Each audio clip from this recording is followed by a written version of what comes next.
Terima kasih atas kesempatan yang diberikan kepada saya. Perkenalkan, nama lengkap saya Oliva Tito dari kelas reguler sore semester 7. Pada kesempatan ini, saya akan mengulas review buku yang ketiga untuk memenuhi tugas perencanaan kebijakan sosial. Judul bukunya yakni Social and Public Policy of Alzheimer Research in the United States, atau dalam bahasa Indonesianya yakni Kebijakan Sosial dan Penyakit Publik Alzheimer di Amerika Serikat. Buku ini merupakan karya dari Robert H. Blank. Pada bab pertama, membahas definisi penyakit Alzheimer atau istilah lainnya AD dan membedakannya dari demensia lainnya. Bab ini kemudian merangkum kemungkinan pengujian untuk demensia atau DA, bentuk lain dari gangguan kognitif, dan individu asimptomatik yang berisiko tinggi mengembangkan DA atau demensia. Kemudian penulis buku akan mendefinisikan penyakit Alzheimer dan demensia lainnya. Istilah DA atau demensia adalah gangguan otak yang berprogresif dan tidak dapat disembuhkan dengan secara bertahap, sehingga merusak ingatan, penilaian, keterampilan penalaran, kepribadian, otonom, dan pada akhirnya seluruh fungsi tubuh manusia atau individu. Meskipun penyebabnya tetap tidak diketahui, hal tersebut mengakibatkan hilangnya neuron terukur, kerusakan neuron, jadi mereka tidak lagi berfungsi dengan baik, dan hilangnya sinapsis atau koneksi saraf yang melaluinya pesan diteruskan dari neuron atau ke neuron lainnya. DA atau demensia pada dasarnya adalah penyakit pada usia lanjut atau saat masa dewasa, meskipun gejala pertama yang terlihat dapat terjadi lebih awal. AD awal onset atau istilah lainnya EAD kadang-kadang dapat mempengaruhi orang-orang usia muda atau 30 tahunan, tapi ini jarang terjadi. Ketika penyakit AD ini ada di dalam keluarga, maka penyakit tersebut disebut sebagai Alzheimer keluarga atau istilah lainnya FAD. Berikutnya penulis akan menjelaskan mengenai tahap penyakit Alzheimer. Meskipun perkembangan DA atau demensia tadi adalah kontinu dan bervariasi menurut individu, biasanya itu dipandang memiliki 3 tahap berbeda. Pada tahap awal, stadium DA atau demensia tadi sering diabaikan oleh kerabat atau teman dan terkadang para profesional yang melihatnya sebagai bagian dari normal suatu penuaan. Karena permulaan penyakitnya bertahap, sulit sekali untuk memastikan kapan tepatnya penyakit tersebut dialami.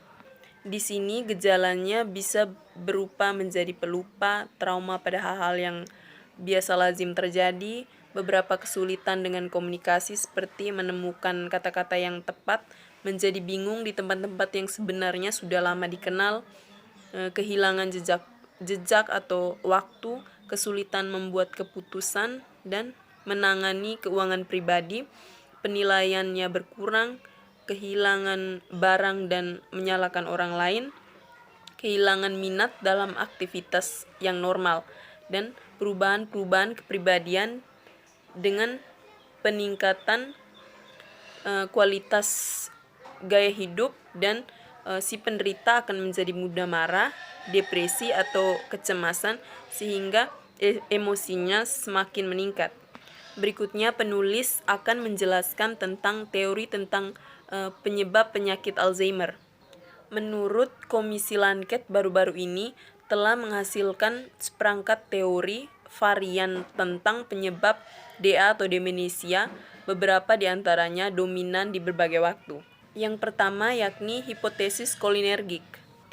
Investigasi biokimia sistematis otak pasien dengan DA atau demensia dimulai pada tahun 1960-an dan pada awal tahun 1970-an. Yang menjadi harapannya yakni yang jelas kelainan neurokimia yang ditentukan akan diverifikasi asalkan yang menjadi dasar untuk mengembangkan intervensi terapeutik. Cholinergic hipotesis ini difokuskan pada neurotransmitter dan pada reseptornya. Yang berikutnya merupakan hipotesis kaskade amyloid. Pada teori ini mengusulkan adanya akumulasi berlebihan dari peptida yang disebut beta amyloid di otak sehingga mengganggu komunikasi di antara sel-sel otak, akhirnya membunuh mereka sehingga menyebabkan AD atau penyakit Alzheimer tadi. Yang ketiga merupakan hipotesis tau. Berikutnya dampak global demensia. Meskipun buku ini berfokus pada kebijakan AD atau Alzheimer tadi di Amerika Serikat, penting untuk melihat sebagai masalah global.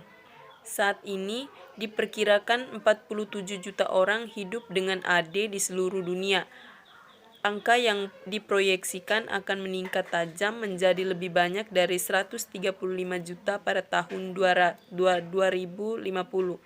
Karena banyak populasi menua terjadi cepat di negara-negara, sebagian besar peningkatan AD akan terjadi di wilayah di mana akses yang perlindungan sosial, layanan dan dukungan dan perawatan sangat terbatas.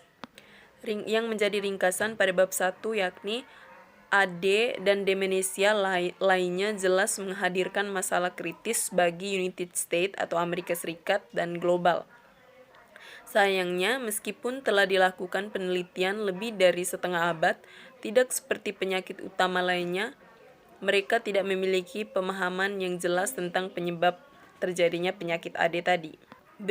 Berikutnya akan dibahas pada bab 2, yakni konteks kebijakan publik, pendanaan dan kebijakan inisiatif.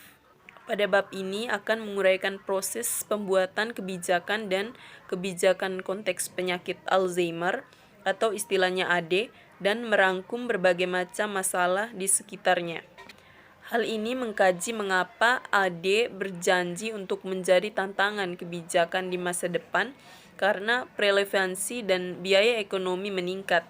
Itu menjadi hal yang sulit bagi biaya ekonomi dan sosial, dan menggambarkan bagaimana biaya tersebut mengancam sistem perawatan kesehatan yang nantinya akan bangkrut kecuali kita mengembangkannya secara memadai sehingga membuat kebijakan antisipatif untuk menangani masalah tersebut. Selanjutnya bab 3 yakni pasal Alzheimer. Pada bab ini akan membahas mengenai konsep atau aspek komersial dan bisnis besar seputar penyakit Alzheimer atau AD tadi. Banyak peneliti atau penulis berpendapat bahwa publik kuat ketakutan akan adanya Alzheimer tadi, yang diperkuat oleh liputan media yang sering dramatis, mempertinggi kemungkinan eksploitasi orang-orang yang rentan mencari cara untuk memperbaiki kognisi yang menurun. Pada bab 4 membahas tentang pengasuh, perawatan jangka panjang, dan kesehatan sosial. Pada penyakit Alzheimer adalah penyakit yang paling mahal karena dari kecacatan jangka panjang dan kebutuhan yang dihasilkan akan padat, sehingga akan terjadi atau mengalami perawatan yang jangka panjang. Pada bab ini membahas baik informal maupun formal, pengasuh dan beban berat yang dibebankan pada keluarga, terutama pada kaum wanita. Yang menjadi ringkasan pada bab ini yakni dengan tidak adanya inisiatif kebijakan yang inovatif, LTC akan menjadi masalah yang semakin sulit dihadapi negara-negara maju. Selanjutnya bab 5 yakni pendekatan kesehatan masyarakat untuk penyakit Alzheimer. Pergeseran beban penyakit menuju kondisi kronis jangka panjang seperti AD atau Alzheimer tadi bersama dengan tingginya biaya perawatan akut pada populasi yang menua memiliki atau menyebabkan kebangkitan atau minat dalam promosi kesehatan dan kebijakan pencegahan di banyak negara. Pada bab ini juga merangkum bukti terbaru dari potensi pengurangan risiko dan strategi pencegahan yang secara kumulatif dapat mencegah hingga sepertiga kasus DA di masa depan. Bab 6 membahas mengenai pengambilan keputusan di akhir kehidupan untuk Alzheimer yang merupakan penyakit lintas budaya. Pada bab ini membahas berbagai kebijakan dan masalah etika yang berkaitan dengan pengambilan keputusan akhir untuk pasien yang menderita penyakit Alzheimer. Pada bab ini juga menganalisis masalah termasuk perawatan paliatif, arahan, penahanan atau pencabutan hidrasi dan pemberian makanan buatan, antibiotik, dan perawatan lainnya, dan bunuh diri yang dibantu oleh dokter. Pada bab terakhir atau bab 7 ini akan membahas kebijakan Alzheimer arah masa depan. Pada bab penutup ini akan membahas pertama kali merangkum mengapa masalah kebijakan seputar AD atau Alzheimer dan demensia lainnya menjadi semakin sulit. Itu juga membahas masalah mengenai perawatan medis berdasarkan usia yang khususnya penting untuk penderita penyakit Alzheimer tadi. Dan ada pula gagasan mengenai adanya teknologi yang membantu untuk pencegahan penyakit pada penyakit Alzheimer. Pada bab ini diakhiri dengan lebih banyak penyeruhan pembelajaran politis lintas nasional dalam membingkai kebijakan antisipatif bagi masyarakat dengan penderita Alzheimer tadi atau dengan istilah AD.